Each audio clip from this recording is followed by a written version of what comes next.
budget, le comité des financeurs du SDIS a acté la création d'un fonds de concours communal volontariste sur la base de 1,50 € par habitant. Donc il faut suivre la DGF 2014 qui portera sur les exercices 2025-2026. La subvention d'investissement annuelle pour la commune de Cergy-la-Mer s'élèverait donc à 2 695,50 €. Donc, il est proposé une participation exceptionnelle de la commune pour un an. En effet, le financement du 10-22 incombe aux départements et aux EPCI costarmoricaines. Il est donc de la responsabilité de ces collectivités d'assurer un financement à la hauteur des besoins du SDIS et non celle des communes dont les budgets sont très contraints.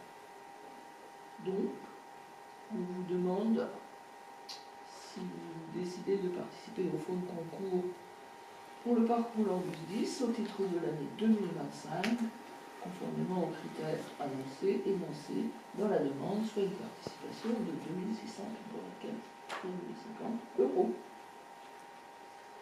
Alors, il y a des questions. Enfin des remarques à faire, plusieurs remarques. Les subventions pour nos associations de Saint-Jacques, on leur demande leur compte, on leur demande leur bilan annuel avant de décider si on octroie, si on n'octroie pas. Premier point. Le SDIS, donc là, on n'a rien eu de ce côté-là, on n'a pas leur compte, on n'a pas leurs finances. Maintenant, c'est selon leur dire. Qu'ils aient des besoins essentiels, c'est normal. Qu'on y participe, pourquoi pas. Maintenant, je me dis, la caserne de Bossé-sur-Mer, on y a participé fortement. On a quand même participé à, de mémoire, 114 000, presque 115 000 €. Ça pouvait discuter. Hein. Je sais que Lancieux, par exemple, avait refusé de participer. Maintenant, le SDIS, au niveau gestion de leur parc, comment se fait-il qu'il arrive d'un coup 130 véhicules qui ne soient plus... il y a peut-être un problème de gestion de leur parc aussi. Ils attendent peut-être un peu trop tard avant de faire un renouvellement. Il me suis laissé dire que le SDIS avait beaucoup embauché au niveau administratif. Donc tout ça, ça a un coût aussi. Alors est-ce que c'est des choix judicieux? Peut-être, peut-être pas. Enfin, moi, ça me pose question. Le gros contributeur, c'est le département. Le département, il sabre dans plein de choses. L'entretien de la voirie, des voiries des Côtes d'Armor, l'entretien des bas-côtés. Au nom de la biodiversité, on ne touche plus. Quand on traverse la France, il n'y a pas beaucoup de départements qui sont aussi mal entretenus que les Côtes d'Armor. Honnêtement, c'est ce que je pense. Et je me dis, où passe l'argent? Voilà. Donc aujourd'hui, moi, sur ce point-là, je note bien que nous demande sur 2 ans, on octroierait sur 1 an, j'ai bien compris. Donc les suivants font leur choix également. Moi, personnellement, je choisirais de m'abstenir. Je ne vais pas voter contre, parce que voter contre un besoin de pompier, mais je trouve que ça manque de justificatif. Je me demande où va l'argent, surtout des régions, des départements, etc. Je crains que ça me fasse quelquefois un chose inutile, superflu. Il faut savoir qu'il y a eu un audit de fait au niveau du SDIS, du département, qui s'est avéré que les demandes de subventions auprès des EPCI et du département, puisque c'est le département qui est le principal d'ailleurs, ont été sous-estimées pendant des années. Et du coup, alors, il se fait, le résultat, c'est que le SDIS se retrouve un petit peu en difficulté, parce qu'il y a eu une sous-dotation et du département et des différents EPCI.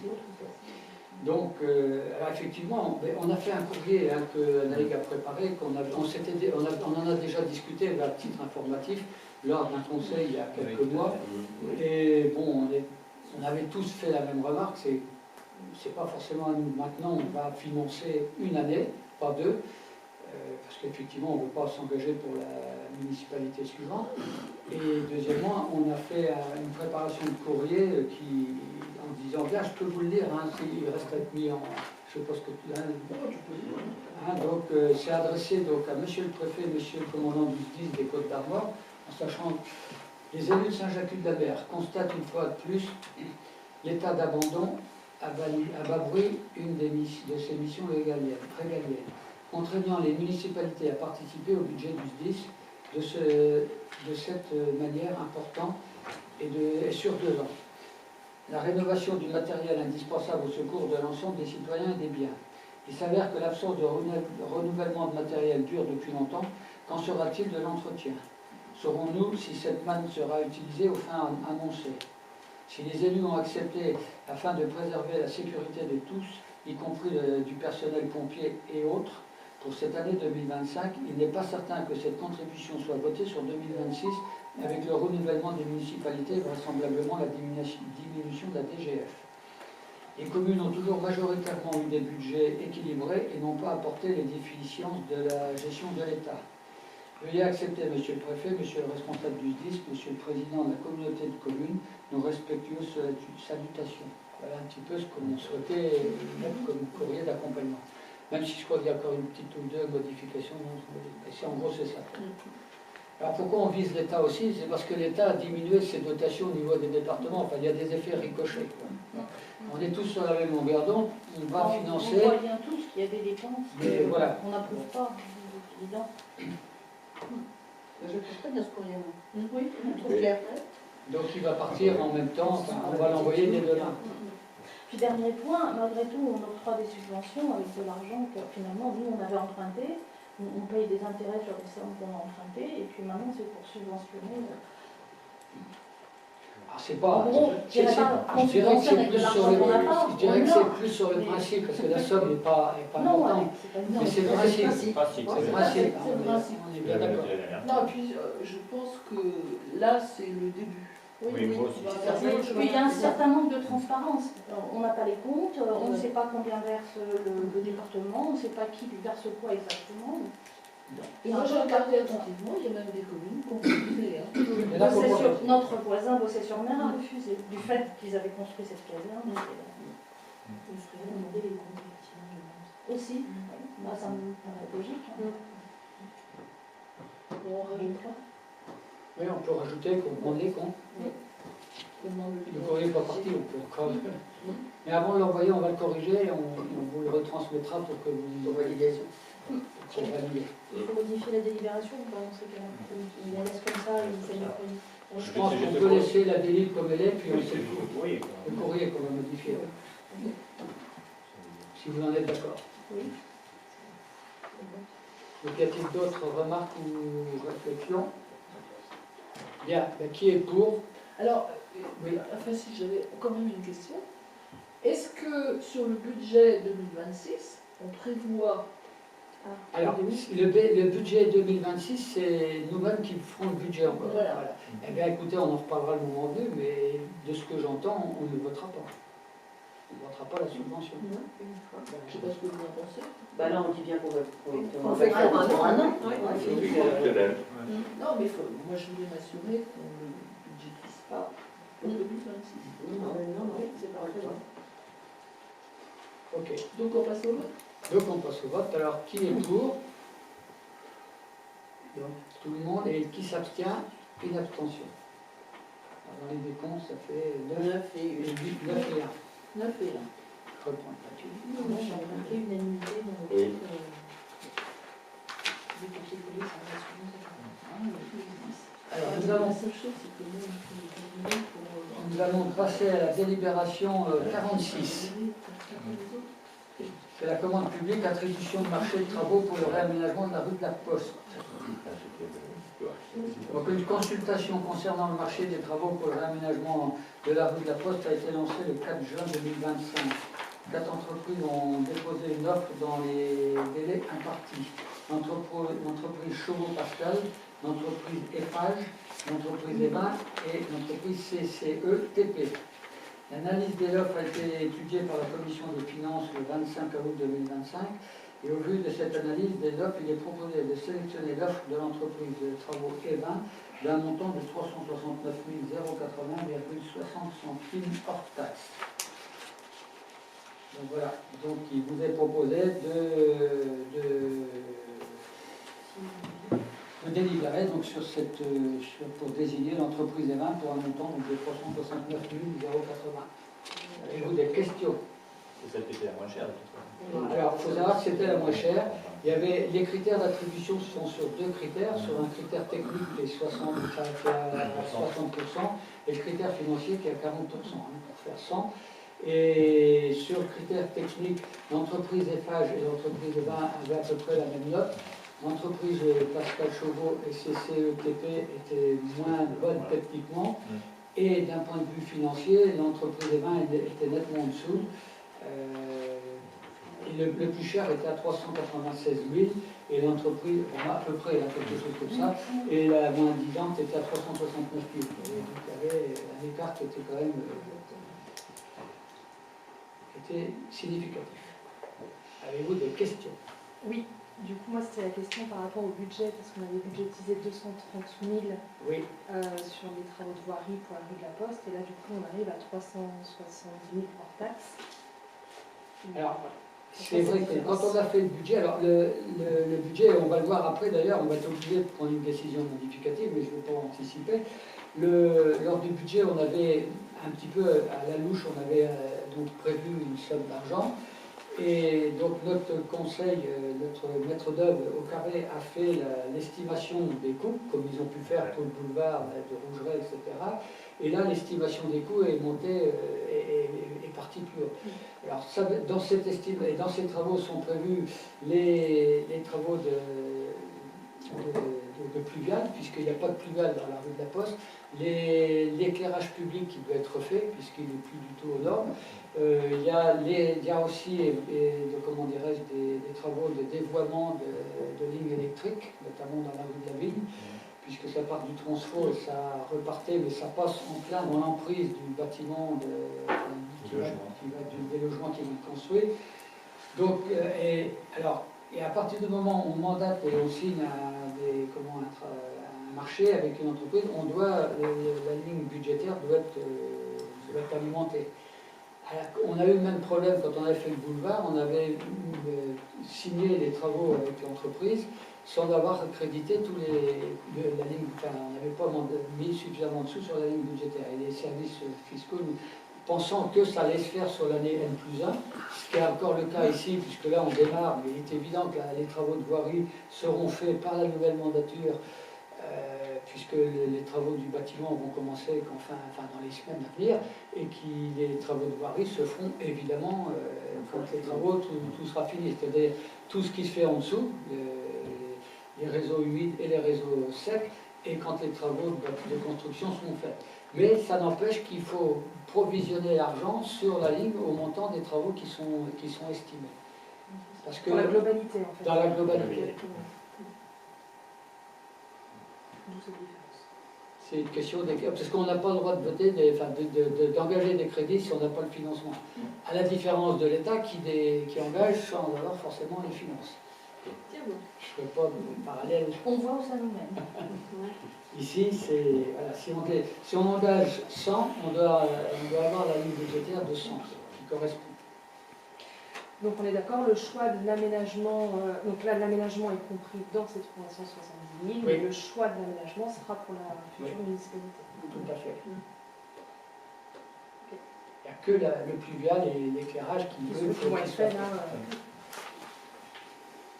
Et il y a la colonne d'eau qui sera refaite, mais elle n'est pas prise dans ce budget-là, puisque le syndicat des deux frémurs qui va financer la colonne d'eau. Et ça va permettre de faire des branchements à chaque maison, parce qu'actuellement, il y a un branchement, il y a une clé à bouche en haut de la rue de la Poisse et une autre en bas. C'est-à-dire que quand il y a un pataquès ou une fuite sur une maison, on est obligé de couper tout le monde. Parce qu'à une époque, la SOR, c'était une politique, c'était de faire des coupures partiellement. Alors que l'idée, c'est plutôt d'avoir un compteur sur chacune des habitations. Donc chaque maison sera branchée. Alors c'est un peu dommage parce que la rue était en bon état et du coup, elle va être défoncée dans le sens du nord-sud et est-ouest. Et avoir des logements. Ça permet d'avoir des logements. Et c'est ce qui aussi permettra, peut-être de mémoire, la colonne va être renforcée pour pouvoir alimenter les fameuses logements.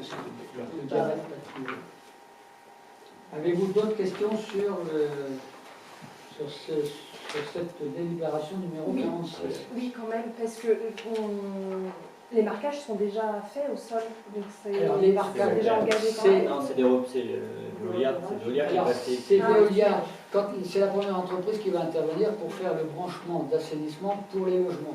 Et la première doit faire les marquages pour tous les autres corps pour le téléphone. Le vert, c'est le téléphone, le bleu, c'est la flotte, le rouge, c'est l'électricité. Et le marron, c'est l'assainissement. Comme c'est Veolia qui intervient en premier, ils doivent mentionner, faire des marquages pour tous les autres. Quoi. Ok. C'est ce qui nous permet de voir, effectivement, on a eu du bariolage assez joli. Quoi. C'est coloré. Et il y a un code couleur. Hein. Ouais. Rouge, l'électricité, le bleu, c'est l'eau, le marron, c'est l'assainissement, et le vert, c'est les téléphones. Et la fibre. Ça nous rappelle notre cours de... Ça va nous permettre aussi de mettre la fibre en souterrain, puisque la téléphonie est en aérien actuellement.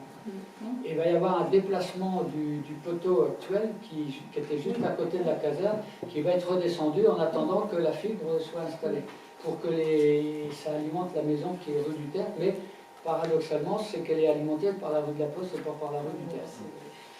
La téléphonie et la fibre, c'est très complexe.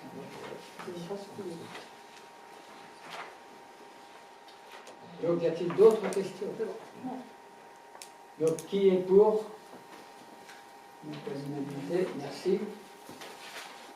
Alors justement, on a une décision modificative à faire, puisque vous le savez, quand on fait le budget en début d'année, on a souvent des devis, mais on n'a pas toujours l'exactitude des dépenses qui vont être faites. C'est au fil de l'eau qu'on le voit, et là on s'est aperçu effectivement que cet aménagement de la rue de la Poste, on avait sous-estimé un petit peu la dépense. Donc les décisions modificatives sont destinées à procéder en cours d'année, donc après le vote du budget primitif, à des ajustements comptables afin d'actualiser le budget primitif, acte par nature prévisionnelle et tenir compte des aléas économiques ou financiers. Elle prévoit et autorise de nouvelles dépenses de recettes qui modifient les prévisions budgétaires initiales tout en respectant l'équilibre du budget primitif. Effectivement, il y a la question de faire des dépenses plus importantes. Dans le cadre de l'exécution budgétaire de l'exercice en cours et au regard des dépenses prévues sur le marché de réaménagement de la rue de la Poste, il est nécessaire de procéder à des ajustements de crédit entre les différents chapitres et articles du budget principal afin de créditer le chapitre 23. Alors vous savez qu'on fonctionne en articles et puis après, en chapitres, et après il y a les articles. Quand le chapitre est suffisamment pourvu, on peut faire des modifications entre articles, mais là, le chapitre 23 n'était pas suffisamment provisionné. Donc, ça nous oblige à faire un déplacement de 160 000 € supplémentaires pour couvrir les 442 900 TTC du marché. Alors, sur le budget de fonctionnement, on avait donc sur l'article 65, on avait donc, oui c'est ça, ce qu'on appelle le trésor de guerre, qui était à peu près de 600 et quelques mille, de 608 619,73. Eh bien on va prélever 105 500, on va mettre donc sur le chapitre 23, et on a revu chapitre par chapitre sur les investissements, entre ce qu'on avait budgété et ce qu'on va dépenser réellement. Et on a pu grignoter, alors sur le chapitre 20, on enlève 2000 € pour remettre sur le chapitre 23. Sur le chapitre 21, 10 000 €. Sur le chapitre 21 également, il y a 2 fois 21. Oui, c'est parce que c'est les chapitres et c'est les articles. Les articles, voilà, toujours sur le chapitre, mais l'article 212, donc de moins 10 000. Sur le 21, mais l'article 2158, moins 10 000. Toujours sur le chapitre 21, mais l'article 2184, on enlève 5 000 €. Tout ça, c'est pour remettre sur le chapitre 23, évidemment. Sur le chapitre 27, on enlève 27 500, enfin, l'article 271. Et on a réussi à récupérer là. C'est des jeux d'écriture. Combien on a réussi à récupérer? Et ben, au total, ça nous fait 160 000. 160. C'est pas mal. C'est-à-dire qu'on avait un peu surévalué certaines dépenses au vu de l'état des finances, enfin, et des dépenses qui sont à venir avant la fin de l'année. On peut récupérer un peu d'argent. Ce qui nous évite de prendre le minimum sur la section de fonctionnement, chapitre 65, sur les 603 000, je ne sais plus combien, enfin, bref, sur les 600 quelques mille. 608 341. Voilà. Donc, avez-vous des questions? Non. Donc qui est pour? Je vous remercie. Alors, autre question. Donc nous avons été, on nous a soumis, donc il est soumis au conseil municipal le courrier du président du conseil départemental de lui demander d'émettre son avis sur la mise à jour du plan départemental des itinéraires de promenade et de randonnée, le PDI-PR, et de délibérer sur l'inscription à ce plan des chemins concernés. Monsieur le maire précise qu'il a... Alors, il faut savoir que c'est un plan depuis, je ne sais plus quelle loi, c'est pas marqué là, mais vous avez dû l'avoir dans les documents qu'on vous a transmis. C'est une des obligations du département d'établir les circuits de randonnée sur l'ensemble du département, que ce soit les randonnées vélo comme les randonnées équestres et les randonnées équestres. Donc on nous a soumis un certain nombre de cartographies qu'on a vérifiées. Et on s'est aperçu que sur une plan, enfin, il y a 3 cartes qui nous concernent, et il y en a une qui ne convenait pas du tout, c'est-à-dire la planche numéro 2. Alors, je vous passe les détails. C'est ça, la carte numéro 2, c'est que en partant de la Pépinay, ils avaient imaginé un circuit équestre pour aller jusqu'à la plage de Vauvert. Équestre. Équestre, qu'est-ce que j'ai dit? Si, c'est ça, équestre. Non, mais moi j'essaie d'imaginer des chevaux sur ce chemin-là. Il est évident qu'on a dit non. Donc ça, on a reçu la réponse de la personne qui s'occupe au niveau du département, qui a pris en note notre remarque et qui va enlever de la cartographie ce cheminement. Alors c'est vrai que plus au sud, en allant vers Créin et tout, il y a un cheminement en équestre. Mais il est hors de question, ben voilà, on voit bien ici, il est hors de question qu'on amène, puisqu'on a quand même la plage de Vauvert où il y a elle est classée Natura 2000, il y a des orchidées, enfin elle est relativement fragile, déjà le piétinement des piétons, la ville, vous imaginez les chevaux là-dessus, enfin, il est hors de question. Puis ça veut dire que c'était un aller-retour, puisqu'il n'y avait pas de boucle possible. Le reste, ça connaît. Le reste, ça colle. C'est notre GR34, c'est les circuits de randonnée, le circuit d'interprétation qui a été fait dans le cadre de la maison du pêcheur, etc. Les autres chemins sont bien. Ça veut dire tout ça, que ça nous engage à quoi? Ça ne nous engage à rien, ces plans, ils vont éditer des topoguides et ça va être mis sur les topoguides. C'est peut-être pour refaire une mise à jour de tout ça, je pense. Voilà. Sur l'Itirando, par exemple, ça va être mis à jour sur l'Itirando. Comme quoi c'est bien des itinéraires de randonnée. Oui, on a reçu un mail hier ou avant-hier, la personne qui s'en occupait est revenue lundi de vacances. Par exemple, il y a un nouveau circuit, c'est Montreux-Brest, qu'on a déjà parlé, puisqu'une pierre va être levée au mois de décembre. Donc ça va être mis dans les topoguides. Et il était important qu'il n'y ait pas d'erreur sur ces topoguides, et notamment, on ne voulait pas que les cavaliers, on n'a rien contre les chevaux, mais ça serait des erreurs. Donc, monsieur le maire précise qu'il a demandé les modifications du tracé de l'itinéraire équestre de la carte numéro 2, itinéraire de randonnée inscrit il y a CAY, mais c'est O, donc voilà, au fameux plan départemental des itinéraires, pédestre, je ne sais plus quoi, promenade et de randonnée, annexé à la délibération, afin que ce dernier s'arrête avant le territoire communal afin d'éviter que les cavaliers ne prolongent leur circuit sur la plage de Vauvert. Il y a été à Vauvert aussi.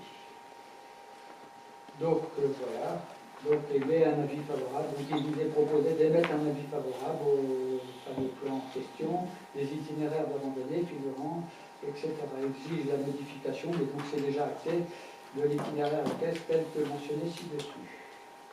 Voilà. Qui a la charge de la signalétique? Alors, la signalétique, par exemple, les GR rouge et blanc, c'est la fédération des chemins de grande randonnée qui font le balisage. L'entretien, alors c'est très, en général, Ça pêche un peu quand même. dans certains Le endroits. balisage, ça pêche un peu. Oui, je sais, je leur avais fait la remarque au parking du Rougeret. Oui, puis J'ai passé, dire on laisse comme c'est très bien. On voit pas. Je sais qu'à la route Possol, le GR34, les gens cherchent pour rejoindre je sais, la les gens mer. voient, ouais, c'est pas... Ils pensent qu'il faut continuer à longer la mer, puis ils ne voient pas par où. Par contre, dans le sud de la presqu'île, par chez moi, ça a été rectifié. Ouais. Ça a été rectifié justement au niveau du grand hangar, là, à la limite de la commune, là, ils ont rectifié. Là. C'était établi. Alors c'est eux qui font le balisage. Pour les circuits à l'intérieur de la commune qui nous appartiennent, c'est à nous évidemment. Et par contre, l'entretien, c'est aux communes de faire l'entretien. Et le GR34, bon, il est relativement bien entretenu par les personnels communaux. Et très Et le trail est fait aussi que, si tu veux, on améliore, quoi, hein, à chaque fois. Tu peux, quoi. Les travaux qui sont faits, c'est pas pour le trail, c'est pour Oui, Le trail, il emprunte pas tout le GR. Non, mais il en prend une Non, mais, partie quand même. oui, le GR, alors il est entretenu parce que bon, Oui. on refait de la ganivelle, on fait des escaliers. Quand on a des branchages à couper, puisqu'on n'a plus le droit d'aller à la déchetterie, on fait de la plaquette, des petits copeaux, que les particuliers peuvent venir chercher quand on en a, mais on en met aussi sur le GR de façon à améliorer le confort. Le problème, c'est que les endroits où ça mouille, les petits copeaux, ils se délitent et ça fait de la boue. Ça finit par faire ça. C'est Quand bien. ils sont tout neufs, tout propres, ça va. Mais Ça après, reste un GR, quoi. ouais, après ça fait. Mais je peux vous dire, pour les pratiquer, il y a des endroits où c'est loin d'être aussi confortable que sur Saint-Jacques. Les sur Trail et compagnie, d'abord. Donc, avez-vous d'autres questions sur ce sujet-là? Donc, qui est pour l'inscription? Merci. Alors, la délibération numéro 49, adoption du rapport de la commission locale d'évaluation des charges transférées de 2025. La commission locale d'évaluation des charges transférées s'est réunie le 10 juin 2025 afin d'acter le transfert des charges correspondant au transfert suivant. Transfert de la voirie d'intérêt communautaire 2025, clause de revoyure, et la résolution des prélèvements contestés sur la taxe d'habitation réalisée par la DDFIP en août 2023. Le rapport de la CLEC annexé à la délibération a été adopté par la CLEC. La loi précise que l'adoption du rapport de la CLEC par les communes se fait dans un délai de 3 mois à compter de sa transmission à la majorité qualifiée d'au moins 2 tiers des conseils municipaux représentant la moitié de la population, ou d'au moins la moitié des conseils municipaux représentant les 2 tiers de la population. Donc, vu la loi numéro 92-125 du 6 février 1992 relative à l'administration territoriale de la République créant le mécanisme d'attribution des compensations, vu la loi numéro 2015-991 du 7 août 2015 portant la nouvelle organisation territoriale de la République, et vu le Code général des collectivités territoriales, notamment l'article L 2321-1, et vu l'article 1609 C du Code général des impôts, et vu le rapport de la CLEC du 10 juin 2025 en annexe de la délibération, le conseil municipal, en après avoir libéré, adopte le rapport de la CLEC. Je crois qu'on n'a pas trop le choix de discuter là-dessus. Alors la CLEC, c'est la commission locale, on a dit, hein, c'est... L'évaluation des charges. Voilà, Les charges transférées. Ouais. Quand on demande, y compris aux services fiscaux, des explications toujours compliquées, c'est un petit peu comme quand on voit le FNIGR. On reçoit de l'argent de cet organisme-là et on en redonne. Bon, c'est en fonction de la richesse de la collectivité, mais c'est des calculs que seuls les hauts fonctionnaires de Bercy connaissent. C'est aussi un manque de transparence. Donc on en donne moins. On en reçoit plus qu'on en donne. Bah là, ça va. Oui, c'est On ce que je reçoit pareil. dis. On reçoit la même chose pour nous. On reçoit la même chose. Oui. Là, je crois que c'est Pour pas nous, tout à c'est fait pareil. au niveau fiscalité. Ouais, pour nous, ça n'impactait pas. Mais certaines communes étaient avantagées, d'autres désavantagées, donc ils ont Ouais. rééquilibré. Pour nous, c'était blanc.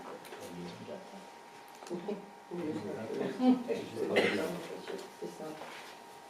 Ah, j'avais oublié, je voulais mettre une question diverse, mais je n'en ai pas parlé en début de réunion de conseil. C'était pour avoir un avis. Je vais quand même vous la poser. Parce que, On va peut-être d'abord voter pour ça. ah, on n'a pas voté, c'est Bah pas non. grave.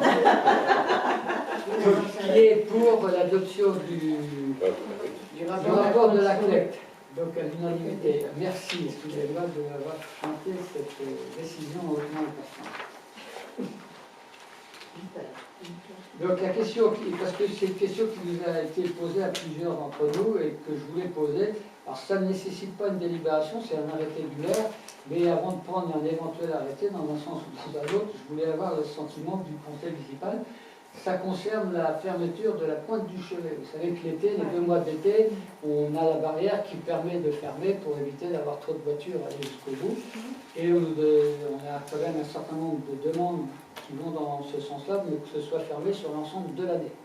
Bon. Donc, alors pourquoi ça va dans le sens un petit peu de ce qu'on a mis de ce qu'on est en train de mettre en place sur les mouillages qu'on va mettre au niveau des épiens, au niveau de la plage de la Chapelle. Là, ça va un petit peu. Donc l'objectif, c'est un petit peu comme ce qui a été fait à Fresnes, comme ça a été fait face au Cap d'Erquy, etc. C'est qu'on essaie de limiter autant se faire se peut l'arrivée des voitures au plus près des sites qui sont les plus sympathiques de Saint-Jacques.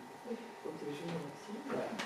Donc je ne sais pas qui est pour. Donc ça, oui. Non, il y a des questions. Bon, ma question, non, c'est assez simple, hein, ce que nous soumet, mais il me semble qu'en début de mandature, on a voulu fermer. Oui, je sais bien, on avait fermé. Et que ça ne s'est pas bien passé. Pas du tout.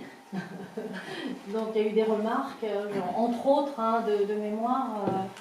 Ah oui, les vieux Jacquevins qui ne se promènent plus beaucoup, leur seul plaisir, c'est d'aller en voiture jusqu'à la pointe, regarder la mer et de repartir.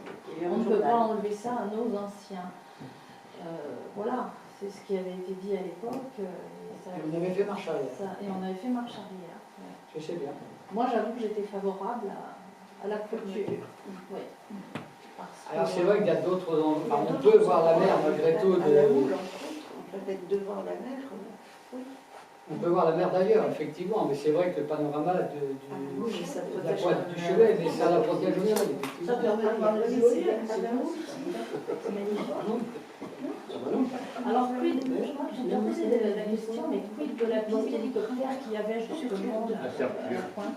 Elle ne sert plus parce que les surettes, ils se posent n'importe où. Ils se posent sur la plage, ils se posent où ils veulent. Voilà, il n'y a plus de...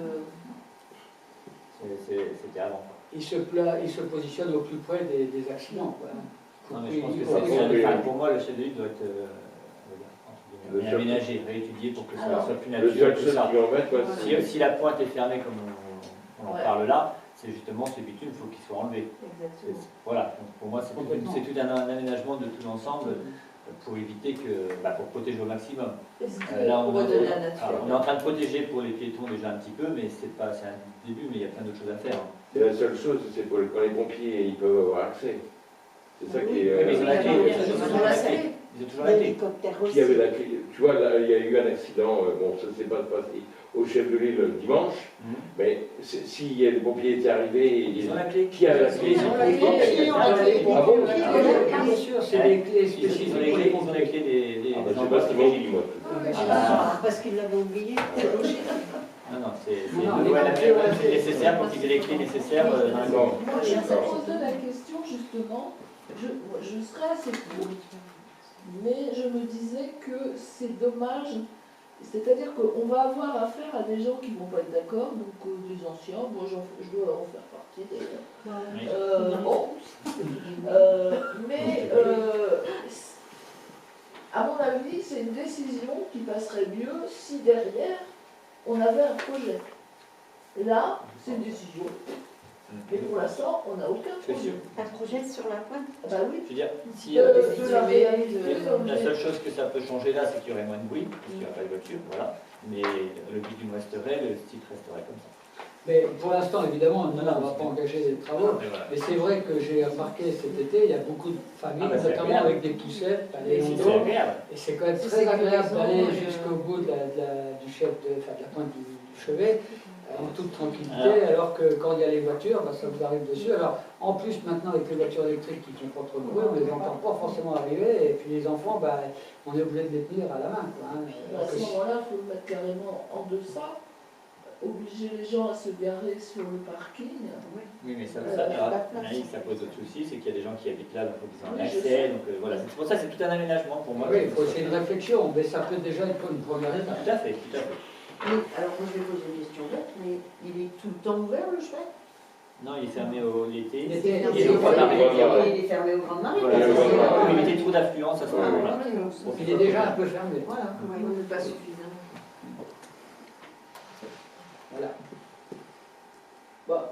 Moi, personnellement, je vais m'abstiendre tant qu'il n'y a pas un projet cohérent. Alors, on peut voter, et puis comme ça donne une idée. L'affaire peut être close pour un mois pour le mandat, qui est pour la fermeture du 1, 2, 3, Combien? 3. Et donc qui s'abstient? 1, 2, 3, 4, 5 abstentions et qui est contre? 2. D'accord. Donc on fait un rapport le cheveu. La pointe du cheveu. Et Ariane me faisait remarquer, je parle pour elle, à juste titre, tous les gens à mobilité réduite, les gens qui ont des problèmes pour se déplacer, enfin, ça les explique quand même. Mais ils y vont actuellement. Moi, les gens peuvent aller avec les fauteuils, même s'il y a barrière de service. Il y a un passage. Quelqu'un en béquille, par exemple, un accident, ça peut arriver. Du coup, ça fait quand même une distance qui est assez longue. Moi, on m'a relancé à plusieurs reprises. Comme tous ces sites hyper touristiques, il y a un moment donné. Mais vous savez qu'à terre, il faut se fermer sur une porte d'ambiance. Mais moi, je conçois avec un aménagement. Le jour où ce sera aménagé, où il y aura un réel projet derrière, Un cheminement, un je endroit, voterai pour. Mais là, avoir des places. Ben, ça rend des services à les gens qui sont en poussette avec les parents avec des poussettes. Je peux vous dire cet été, notamment lorsqu'on a fait l'inauguration de la stèle et tout, les gens apprécient de pouvoir y aller sans sentir une bagnole qui leur faire arrive. attention. Maintenant, au mois de décembre, quand il n'y a personne. Surtout parce qu'avec beaucoup de voitures, ils vont, on met tout à repas. Il y en a plein qui font ça. Contempler. J'en ai vu qui, effectivement, ils descendent même pas de voiture, ils ne réparent aussitôt. C'est une lauréat de bagnole, c'est dommage. C'est pas un choix facile de savoir en ferme ou pas. Voilà, merci. Écoutez, le conseil est clos. Il ne vous reste qu'à vous remercier.